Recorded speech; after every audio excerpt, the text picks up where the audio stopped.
Welcome back, everybody, to the Pinfall Podcast. I am your host today because Liz is gone doing some bridesmaids stuff today, so it's just me doing the podcast. Um, and boy, howdy, do we have a bunch to talk about. Bunch of shows of the week, a couple that we did not watch in its entirety. But we also have the Royal Rumble to talk about, which we will be doing a live watch along for tonight. Whenever that goes live, I think it's 8. I think it's normally 8, but I don't know if they're doing a pre-show for it. Royal Rumble start time. Okay, the date doesn't help. CBS normally has it.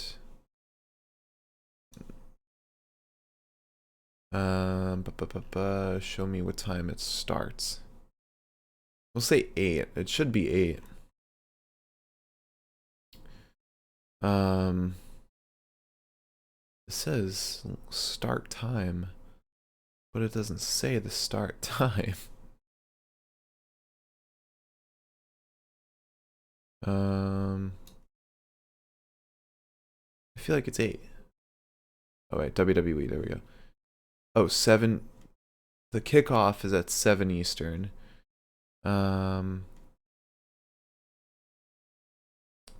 Expert analysis with the kickoff. Yeah. So we probably won't be tuning in for the kickoff because it seems like it's just analysis. So 8 o'clock will be going live for the live watch along, and Liz will be around for that. It won't be just me. So we watched a bunch of stuff this week. We watched Raw and some of SmackDown. Both the AEW shows, a little bit of NXT, a little bit of Impact. Impact we had to stop. Like we were gonna watch the whole thing, but our internet died. Our internet literally died, so we could not watch that.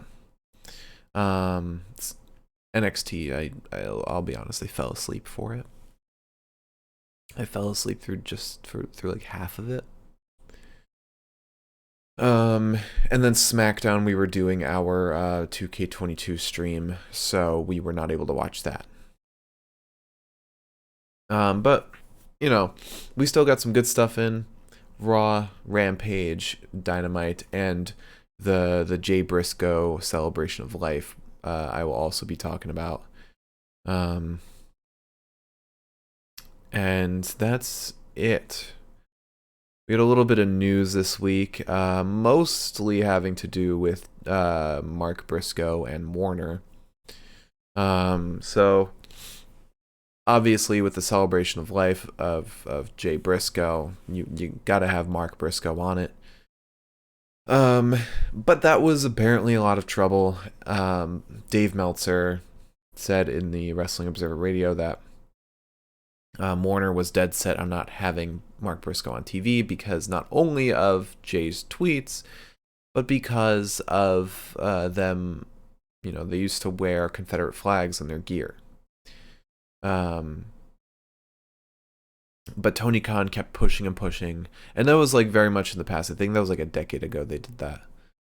And from what I've heard, from what many have heard, among his coworkers and peers, that both him and Mark have changed so much, and matured so much since those days. Grown as people.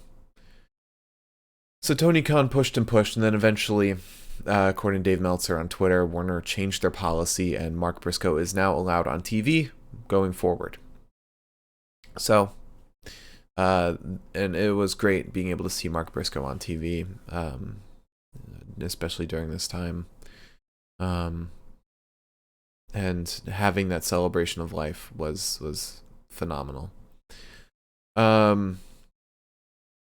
Now let's move over to WWE for a little bit, and apparently, according to the Wrestling Observer himself, Dave Meltzer, once again, Vince has not been to any creative meetings since returning. He comes and goes at normal times instead of staying very late into early morning like he used to. So that's something we were all worried about with Vince's return, was him trying to put himself back in the creative seat. It's good to hear that he's not putting himself there, and it's still just Triple H booking. No Vinceisms, no, Vince booking anymore. And actually, I saw something that John Morrison said in an interview. He said, like, in regards to saying no to Vince McMahon's pitches, you just got to say that you're going to think about it and then just hope that Vince forgets. And sometimes he did.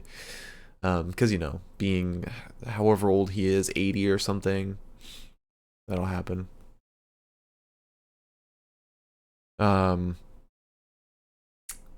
moving on from that, let's go to the wrestling world at large. So Tony Khan, no, actually, before I get to this, Okada had mentioned in an interview that he would love to see some kind of Wrestling World Cup, and would go to Triple H and Tony Khan about this idea. Kind of people all coming from all over the world to compete in a World Cup. And this is according to Fightful, that Tony Khan opened up to the idea of doing that World Cup, saying he's willing to work with anyone. And that's been something that I have been wanting for so long. Some kind of Wrestling World Cup, get people from all over the world, regardless of promotion, and just compete in for this World Cup. And it could be so much fun. Because there isn't, I mean, I know like WWE doesn't want to like work with other promotions for the most part. But it would be cool to see, like, I mean, obviously that Forbidden Door opening, but also just everyone competing for one prize cross promotion.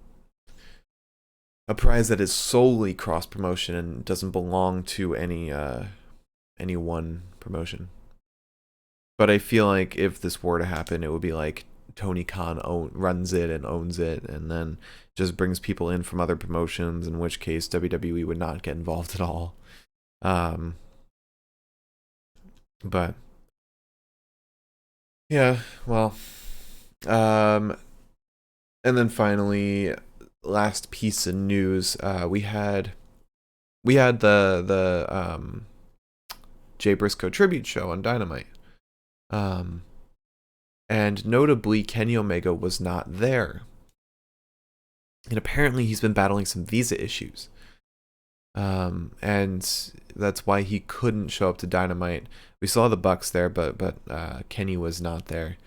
And it's kind of hindered his appearances on Dynamite as of late. So hopefully he can get those sorted out and we can get the bout machine back in no time. Alright. Let's talk about some Raw. We watched Raw. Great show. It was Raw 30. Sorry, I'm like just finishing up my coffee now.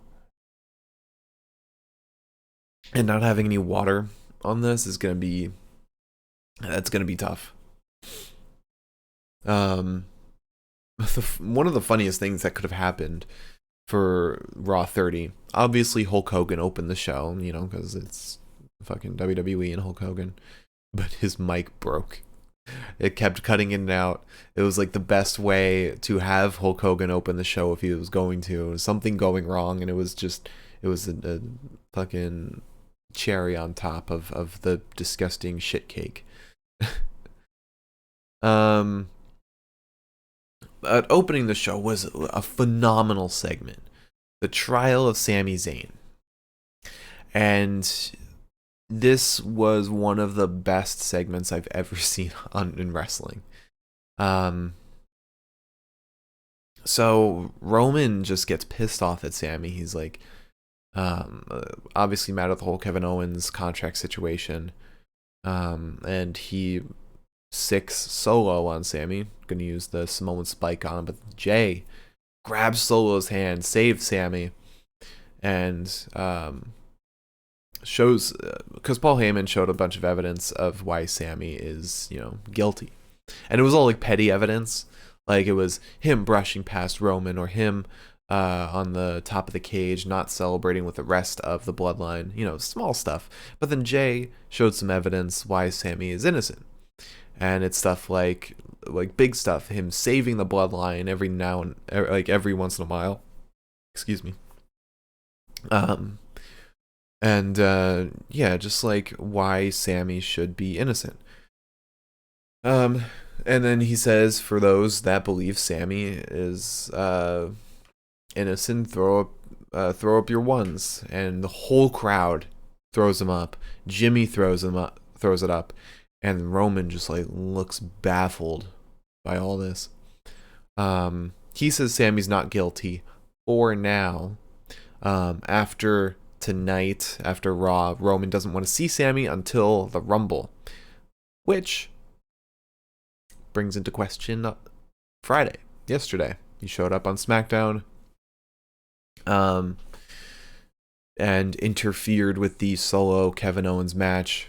And because of his interference, Solo is probably taken out and can't help out today against Kevin Owens. So, and he also disobeyed Roman's orders in favor of the Usos, because the Usos were like, "Yo, you still here? You still around? Like, come on by."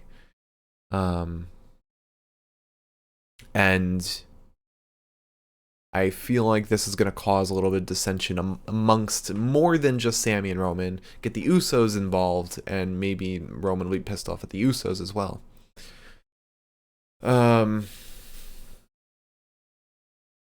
But we had, going back to Raw, we had Judgment Day versus the Usos for the Raw tag titles.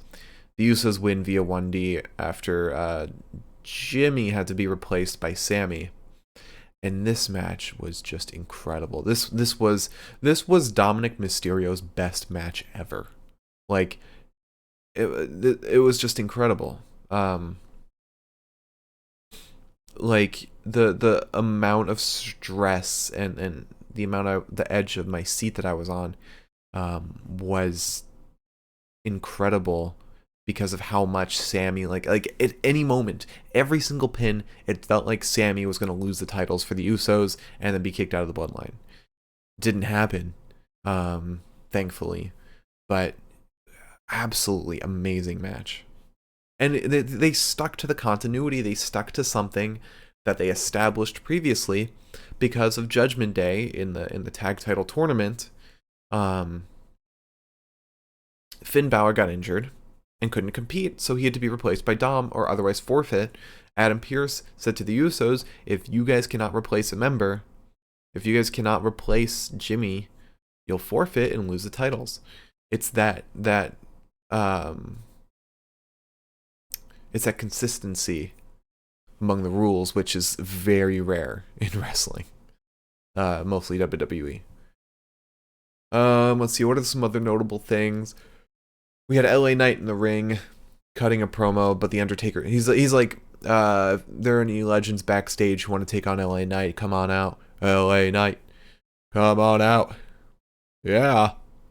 Then the Undertaker comes out, and he gets in the ring, kind of scares off LA Knight. But then Bray Wyatt comes out, and he kind of backs LA Knight back towards Undertaker. LA Knight gets back in the ring. Taker passes LA Knight to Bray for Bray to do a Sister Abigail. And then Taker whispers something into Bray's ear. Don't know what that could be, but Bray actually said, I think it was on Twitter or in an interview, where he said what Taker whispered was something only he would understand and only he would appreciate. So even if he said what it was, no one would understand it. So, uh, do with that what you will. We then had controversial thing that happened in the episode. We were supposed to have Becky Lynch versus Bayley in a steel cage match. That did not start because all of Damage Control got in the cage and beat up Becky Lynch before it could start, and the match was called off. The reason for that apparently was because the trial of Sami Zayn went on a little too long, and they had to cut that. Why would you cut that? Like, out of all the things you could have cut like Bianca versus Sonya, cut like everything from the Rick. I guess if you're paying Ric Flair, you might as well cut Bianca versus Sonya. Like, cut that match. Cut Profits and Seth versus Imperium. You could have the segment with DX beforehand. You don't need that 6-man tag. Cut all the. I mean, you're bringing all these people. Like, the poker room's kind of necessary. Yeah, but like you got 2 matches right there that you could cut because I don't know. Cut fucking yeah, like either the 6-man tag or Bianca versus Sonya. Or the Miz stuff, cuz Miz got in the ring and all KO did was just stun him. Like, cut that. Whatever. It's a shame that that match didn't happen. I'm also like, I'm in the minority that says that it's also like obviously if you're gonna cut anything, don't cut that. However, I don't think it's the worst thing in the world that that match got cut, because from the get-go, I always thought that that match just felt like it was just tacked on because it's a special episode. They want to, have a steel cage match just because, it's a big episode. I feel like if you're gonna have that match, make it the main event. Like that, because it wasn't the main event, it never felt big. It never felt like the crux of the storyline. And so, put it on like next week, have that as the main event, and then I feel like that would be a lot better, a little more lead up to it. So like I'm fine with it being cut, kind of, but it definitely was not what should have been cut. So then we have DX coming out with Kurt Angle. This was a great segment. Mostly because they didn't bury any young talent, like they did with FTR in the past. They just, had a fun segment with Imperium. No one wanted to fight them, and so Profits and Seth come out to fight them in a 6-man tag.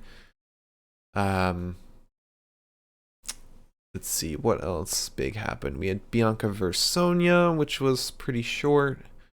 And then we had the main event, Austin Theory versus Bobby Lashley in a no DQ match for the US title.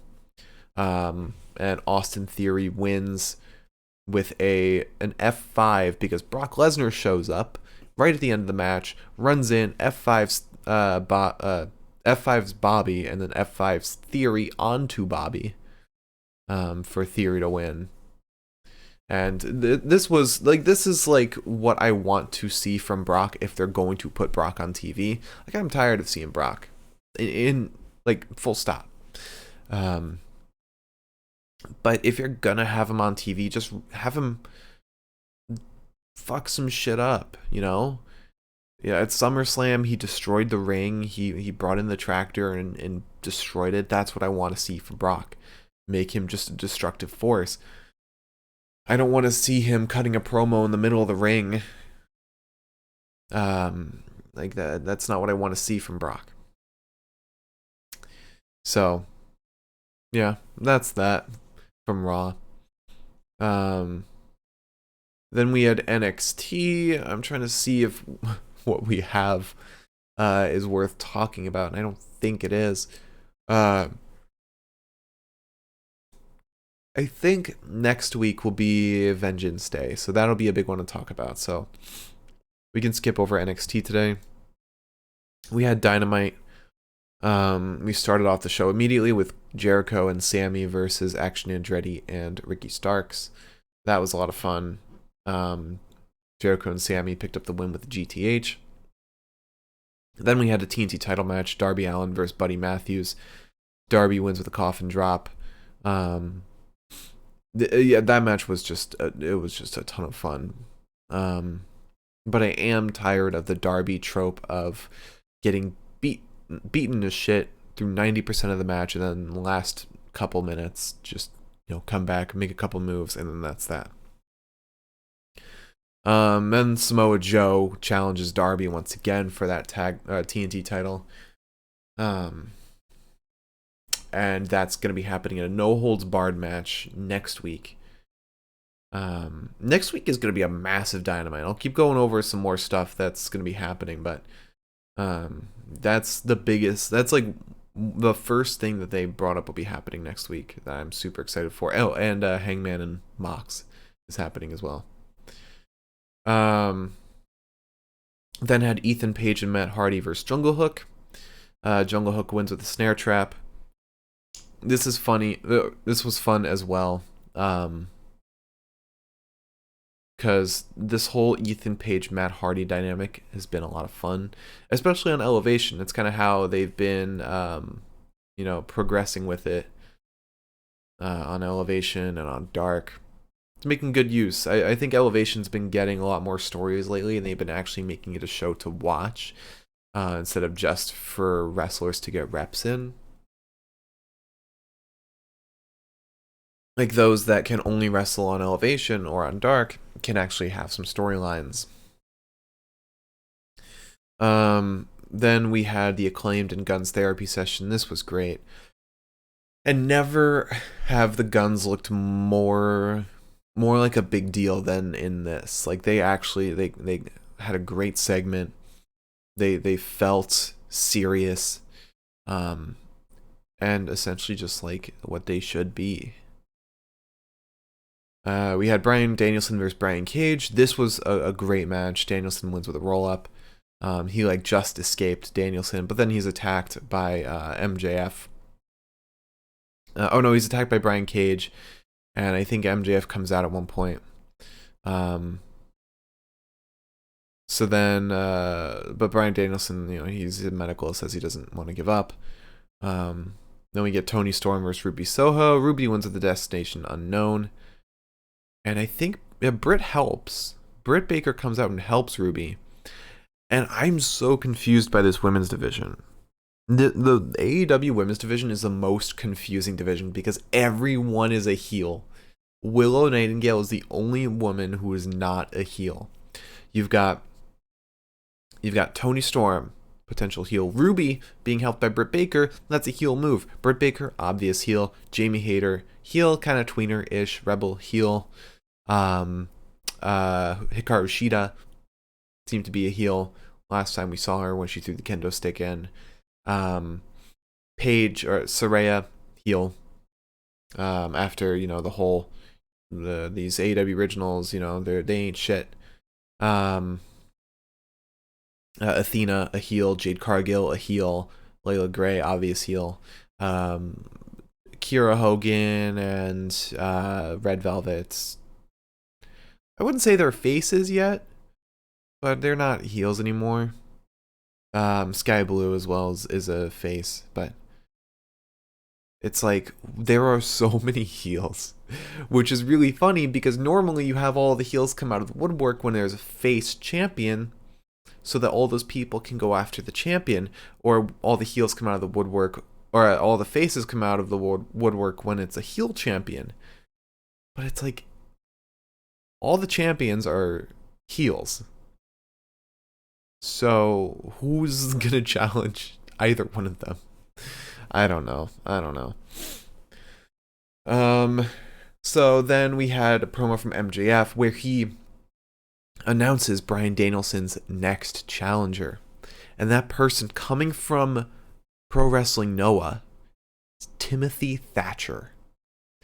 It is going to be fucking awesome seeing him in AEW. Especially against Bryan Danielson. That is a dream match. Thatcher. Like, I've been watching Noah for a little while. I watched the Bye Bye Muda show. I watched one like travel tour show recently, and then the New Year's show.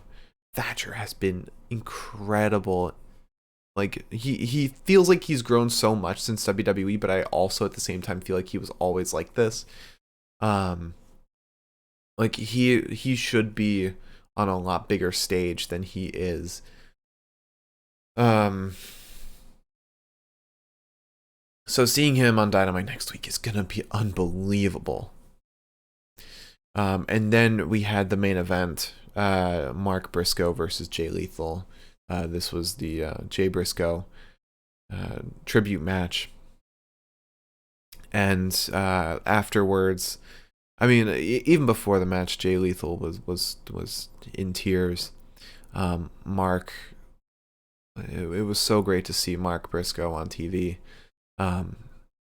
Yeah, this was an incredible match that was for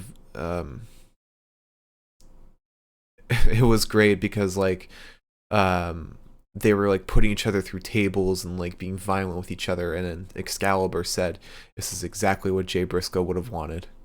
And then it's the first time where I would see those two things and think, "Yep, yeah, it is what he would have wanted." Oh, that's great. And then everyone was on the stage. The whole locker room was on the ramp as Mark Briscoe made his way up, and it was so sad, so emotional, but at the same time so beautiful.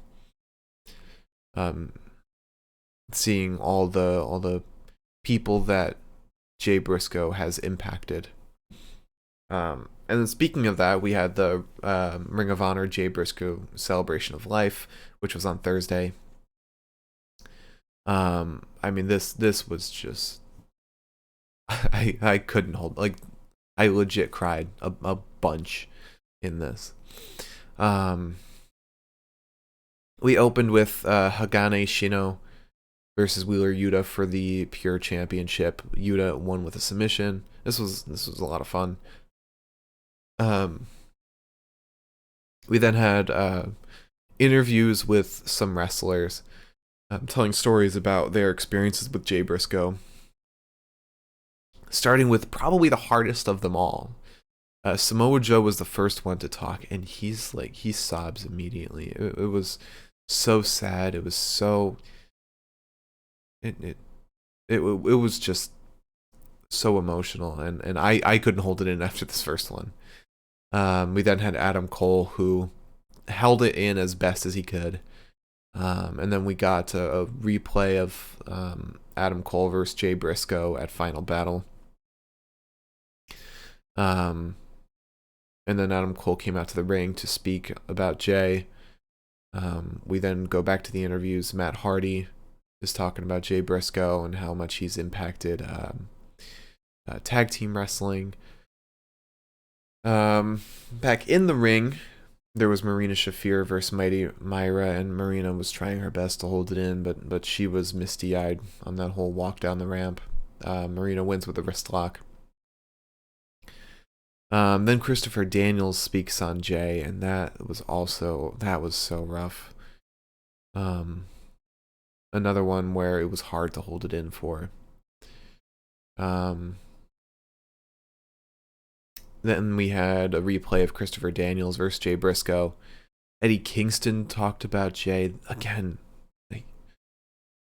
Oh man, seeing how Jay impacted all these people was it was beautiful. Like, I don't know if there's a word to describe it. It's amazing to see how one person affected had such a great impact on all these people. We had QT Marshall versus Eddie Kingston in the ring. And this was a fun match because QT was healing it up and trying to be fun with the fans, and it was great. Eddie wins with a stretch.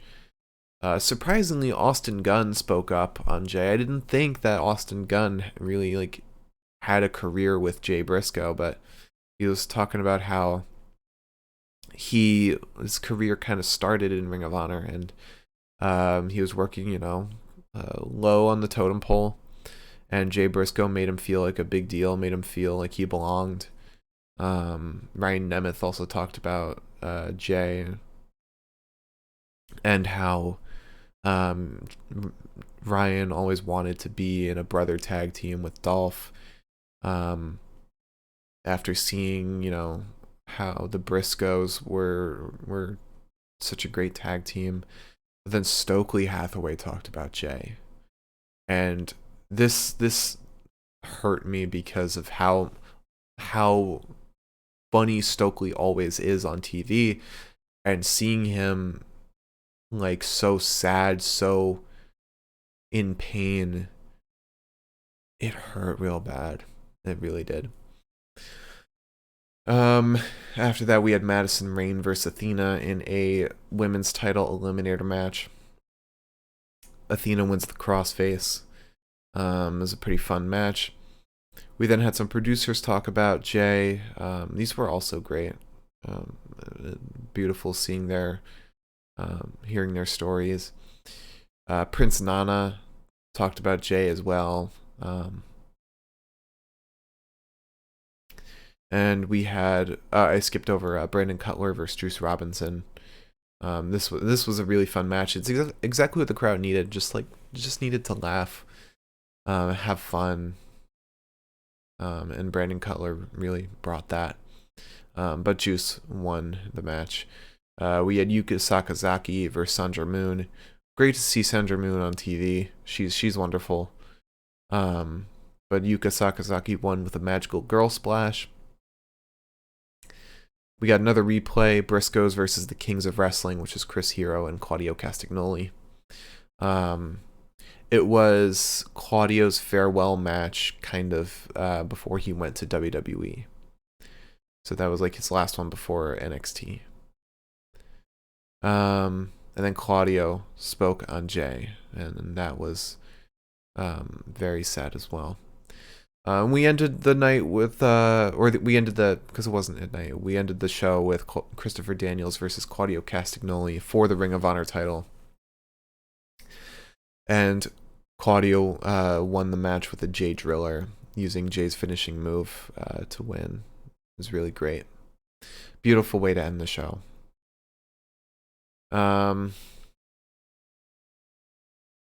We had an Impact again. I didn't watch too much of it, but I do know most of what happens. We started off with Mike Jackson versus Trey Miguel, and Mike Jackson, he can go for being 70s, 80s. Yeah, like, he can go better than Great Muta can. But Trey won with a lightning spiral. And then Krasny Steve and Taurus come out. Taurus wants another shot of that X Division belt after Trey's cheating. And God, I hope Taurus gets it. I hope he does. He deserves that belt so badly. We then had Kushida and Kevin Knight tag together on Impact against the Good Hands, which is Jason Hotch and John Skyler. Kushida and Kevin Knight win with the hoverboard lock. And then we had Death Dolls versus Giselle Shaw and a mystery opponent a mystery tag partner picked by Santino Marella. And that mystery partner was Tara, also known as Victoria in WWE. But they couldn't get along for the match, so Death Dolls win with a sick driver. There was also that was where I stopped, where our internet went out. So after that, there was the Golden 6-shooter Battle Royal, where Rich Swann won and will be facing Josh Alexander at No Surrender. SmackDown. I talked about the biggest thing that happened was Sammy showing up. Another big thing that happened, we were supposed to get Drew and Sheamus versus Hit Row, but Drew and Sheamus were taken out of the match early on and replaced by Braun and Ricochet. It was kind of dumb. Honestly, I would have much preferred if Hit Row just advanced instead of they got replaced by a whole nother tag team that wasn't even in the tournament. But whatever. Um, and going to the finals of the tournament will be Imperium and Braun and Ricochet. And I really hope Imperium win. I really do. And then we had Rampage. We started off with Adam Page versus Wheeler Yuta, and Adam Page wins with a Death Rider onto Wheeler Yuta, kind of mocking Mox. We had Jay Lethal, Jeff Jarrett, and Satnam Singh versus the Best Friends and Danhausen. And Lethal, Jarrett, and Singh win with using Paul Walter Hauser's Golden Globe. It was a kind of fun match. Pretty lame. I mean, yeah, it's whatever. We had Powerhouse Hobbs destroy a Jobber. And then the main event was fucking awesome. Emi Sakura versus Jamie Hayter in the title eliminator match, with Jamie Hayter winning with Haterade. Incredible match. Absolutely incredible. Go watch it. It's definitely worth it. And that's the wrestling that we had this week. I mean, there were New Japan shows. There was Road to New Beginning. There were some Noah shows, obviously. But those are the biggest ones that happened. We'll be doing live watch along once again on tonight for the Royal Rumble. Let's talk about the top 5 matches of the week real quick. Best match of the week. Ooh, I'm gonna give it to Jay Lethal versus Mark Briscoe as the best match of the week, just because of what it meant. How this match affected us. Yeah, essentially, like the circumstances around the match made it the best match this week. The match to go watch. Yeah, definitely the best match. Next, number 2, I would say the Usos versus Judgment Day from Raw. Then Emi Sakura versus Jamie Hayter. And then Christopher Daniels versus Claudio Castagnoli from the Jay Briscoe tribute show. And then number 5,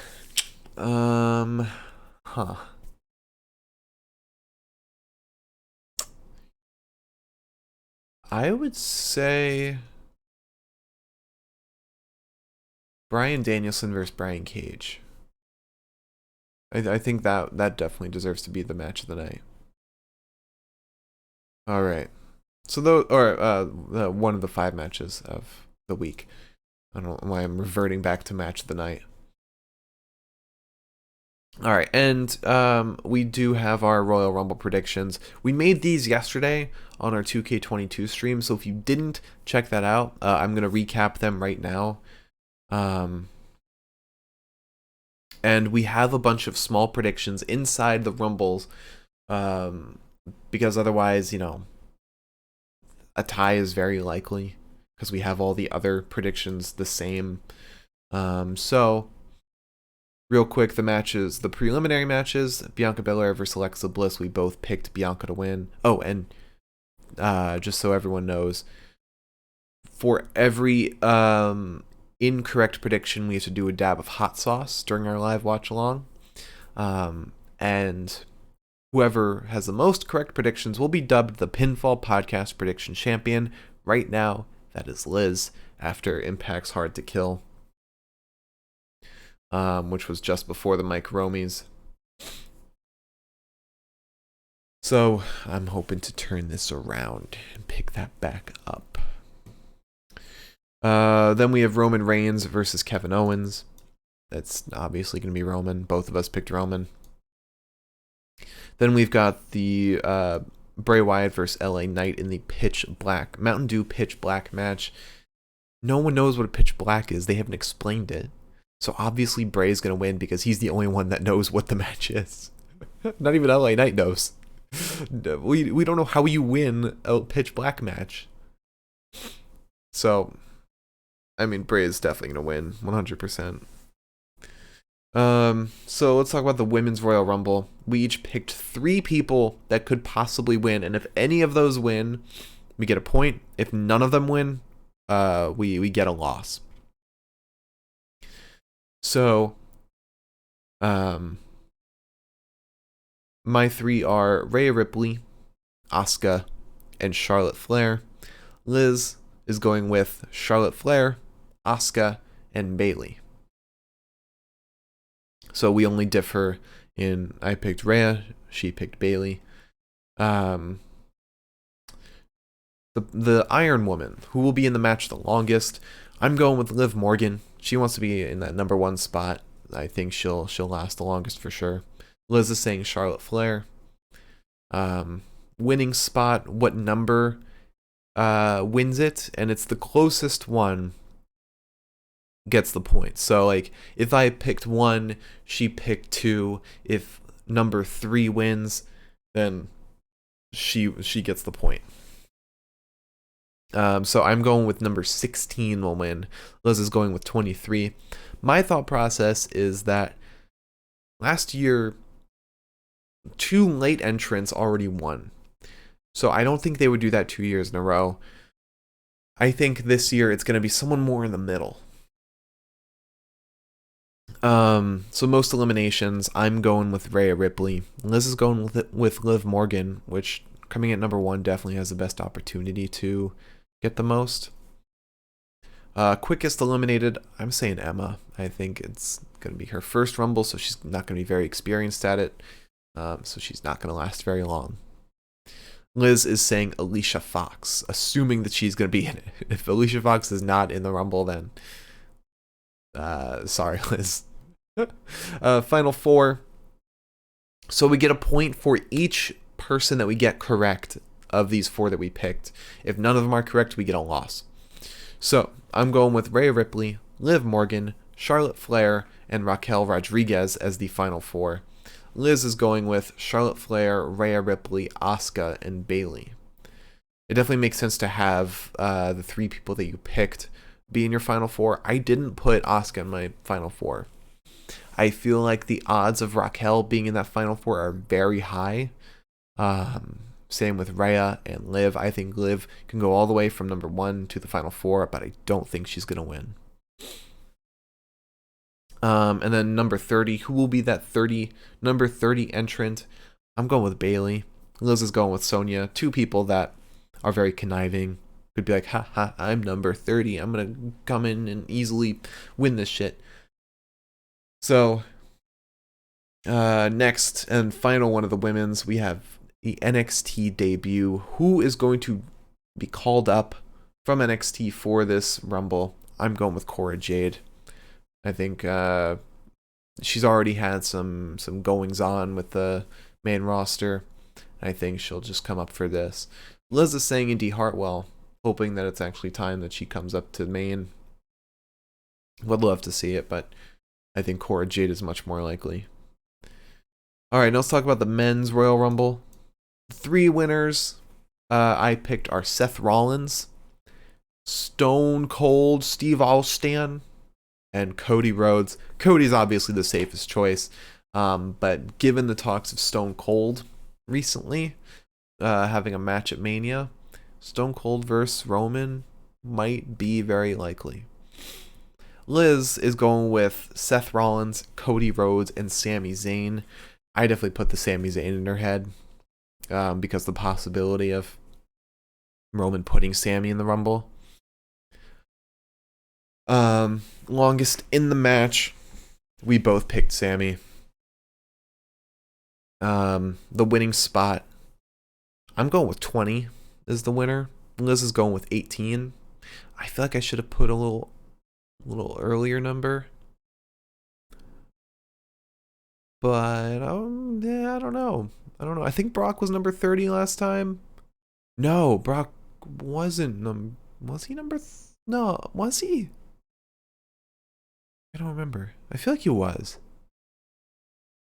Most eliminations. I don't know if I said winning spot. I picked 20. Liz picked 18. Most eliminations. I'm going with Gunther. He is a force to be reckoned with now. And mind you, we made all these predictions before Brock was announced to be in the Rumble, so we're kind of fucked a little there, because I feel like Brock might have the most eliminations. But for all we know, he could be the quickest eliminated. So I'm going with Gunther for most eliminations. Liz is going with Austin Theory. Interesting choice. Quickest eliminated. I'm going with, even though he's not announced to be in it yet, Mansoor. He's going to be in and out in no time. Liz is going with Akira Tozawa. Obviously that main event spot. Going back to main event show, not the card. Final four. I'm going with Seth Rollins, Drew McIntyre, Stone Cold, and Finn Balor. Liz is going with Cody Rhodes, Seth Rollins, Sami Zayn, and Drew McIntyre. So we share two of those. Yeah, I didn't even pick Cody for my final four. Damn. Because I feel like Seth is gonna come in and immediately eliminate Cody. Like all this buildup of Cody winning the Rumble or being in the Rumble, coming back for it, Seth is gonna, after eating 2 losses, maybe 3 losses to Cody, he's gonna come in, eliminate his ass, get one up on him finally. So I don't even think he's gonna make it to Final Four. Number 30. Who will be coming in that 30 spot? I'm saying Stone Cold. He's gonna come in at 30, not do a whole lot. Get that glass shatter as the final pop before Stone Cold wins it all. And Liz is saying Austin Theory will come in at number 30. Makes a lot of sense. Feel like that could very well happen. NXT debut. I'm saying Carmelo Hayes. Show off how great NXT is and how great of a star Melo is. Liz is saying Andre Chase, which makes a lot of sense. He's appeared on main roster. He's had some big moments outside of NXT. So we'll see how that goes. We'll see how all this goes tonight at 8 p.m. Eastern. Tune in here at twitch.tv/The Pinfall Podcast to be in the know and watch along Royal Rumble with us. It's going to be a great time. And follow us on Twitter at Pinfall Podcast to stay in the know on when we go live and you know what else is going on. All right, have a great rest of your day, everybody. We hope to see you for our Royal Rumble watch along. But until then, have a great Saturday and enjoy the day, enjoy the pre-Rumble goings on. We'll see you then. Bye-bye.